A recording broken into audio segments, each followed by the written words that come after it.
Shalom. All praises, honor, and glory unto Yahweh, Bahasham Yahawashai, Bahasham Racha Kwadash. Double honors to the elders and the apostles of the great millstone, and salutations to all you sincere Akim. You are my great and terrible sword, my swift and terrible sword, okay?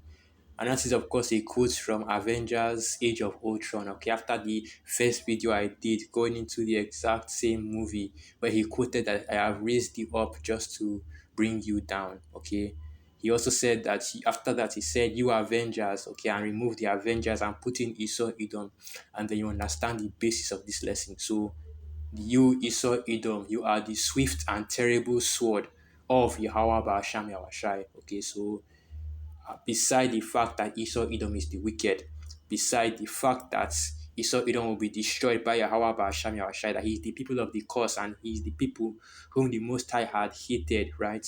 He is also the swift and terrible sword, the weapon of the Most High Yahweh Ba'asham Yahushai, and he has pointed that weapon, which is Esau Edom, upon the whole earth. Let's not forget that one of the blessings, the major blessing which Esau Edom has is his sword, which is basically the weaponry, okay?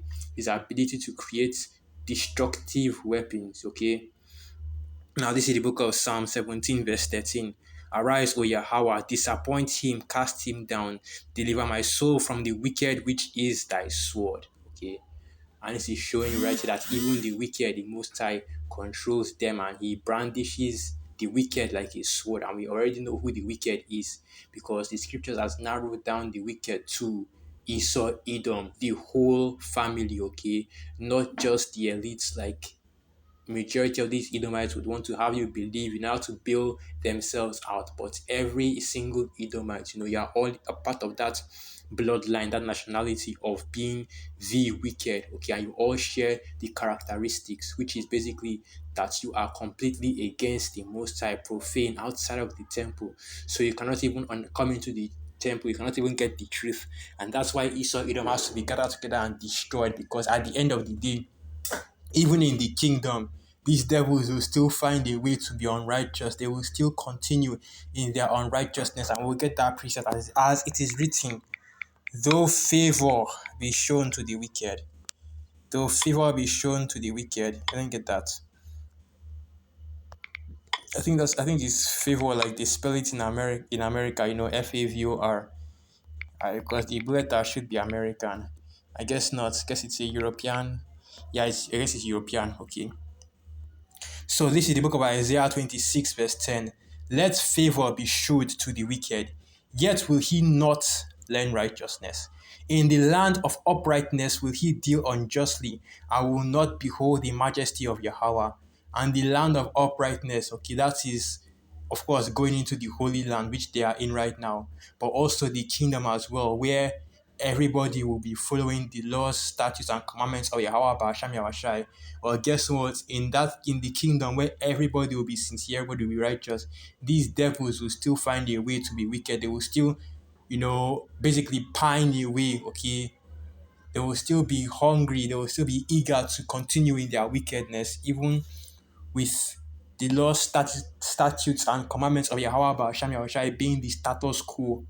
And that is why these devils have to be gathered together and destroyed, okay?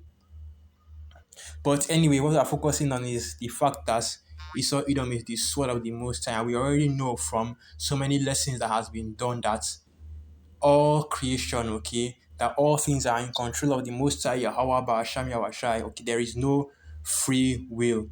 Your actions, your everyday life, everything that you do, your lot has been determined by the Most High, Yahweh Ba'asham Yahweh from the beginning. So there is no actually, once again, no free will, okay?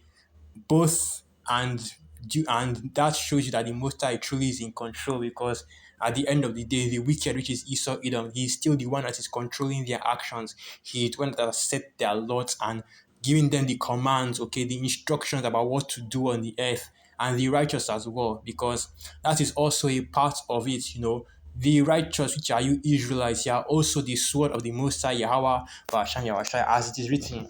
Then, let me just, I already have it queued up right here. Jeremiah 51 verse 20. Thou art my battle axe and weapons of war. For with thee will I break in pieces the nations, and with thee will I destroy kingdoms, and with thee will I break in pieces the horse and his rider, and with thee will I break in pieces the chariot and his rider. I don't need to go too deeply into that because there you go. And what this is talking about is, of course, we jump up to Jeremiah 51, verse 19. The portion of Jacob, which is the Israelites, you so called Negroes, Latinos, and Native American Indians, you scattered elect that are scattered throughout the four corners of the earth. Jeremiah 51, verse 19. The portion of Jacob is not like them, for he is the former of all things, and Israel is the rod of his inheritance. Yahweh of hosts is his name. So this is of course speaking of the Israelites, and they are also the weapons of the Most High, Yahweh Ba'asham Yahushai, the weapon that he wields on his right hand, and Esau Edom the wicked being the weapon that he wields on his left hand. You know, so the Most High is wielding Esau Edom currently, and his point he has directed this devil, okay, pointed that weapon upon the whole earth, and most especially upon you Israelites, okay. So yeah, they are the swift and terrible sword that will be used that has been used to that has been used to I don't want to say destroy the earth, but have been used to torture all the people on the earth, all the kingdoms and all the nations that are currently on the earth. But I also want to get another precept. It's actually in the book of that should be in the book of Revelation, and I forget the exact chapter, Salakia. Yeah, it is okay, Revelation 6. Yes, Revelation 6. So this is the book of Revelation 6 verse 1. And I saw when the Lamb opened one of the seals, and I heard as it were the noise of thunder, one of the four beasts saying, Come and see. And I saw and behold a white horse, and he that sat on him had a bow, and a crown was given unto him, and he went forth conquering and to conquer. And this white horse is of course the rider on the white horse, okay, is of course our Lord Yahushua, and that white horse is representing the chariots, okay, and you know that because he is the one that will conquer all the kingdoms and all the nations on the earth, okay. That should be Revelation, the 18th chapter, I believe, 18 verse 11, I believe, I don't think it's 18 verse 11, I think it's 18 verse 2. So like, yeah, that the kingdoms of this world have become the kingdoms of the Most High Yahweh and the anointed Yahweh Shai, okay. Now continuing on, Revelation 6 verse 3. And when he had opened the second seal, I heard the second beast say, Come and see. And there went out another horse that was red, and power was given to him that sat thereon to take peace from the earth, and that they should kill one another. And there was given unto him a great sword. Okay. And this red horse is Esau Edom. So this red yeah, but this red horse is Esau Edom. A lot of things was coming into my mind right there, so I got things confused. The red horse is Esau Edom, and he was given the power to take peace from the earth. In other words, to make war. Okay, and he had a great sword. In other words, those powerful weapons that Esau Edom possesses, the drones, the nukes. Okay, well, let me see that I should continue on. Okay, that's basically that's basically it. Okay, and this is a representation of these devils being unleashed on the earth, because right now, as you can clearly see, all right, nobody needs to really dig too deep. Okay, they don't need to really, but basically there is no peace on the earth. The whole earth right now for the most part is in conflict. Okay, various conflicts, various wars going on all over the earth, because these devils are in rulership, and because they are the ones that are causing these conflicts and all these wars. Okay, all of the wars that are going on the earth right now, and this is something this isn't even a conspiracy theory anymore. This is just fact. They all go back to Esau Edom, and they all go back to Esau Edom in some way. Okay, it's one way or the other. They all lead back to an Edomites. Okay, they are, because now it's already pretty clear. But it's already pretty clear. But let me close out with one more precept. Okay, one more precept. Since you already know what that is, since I've so, okay, stammering is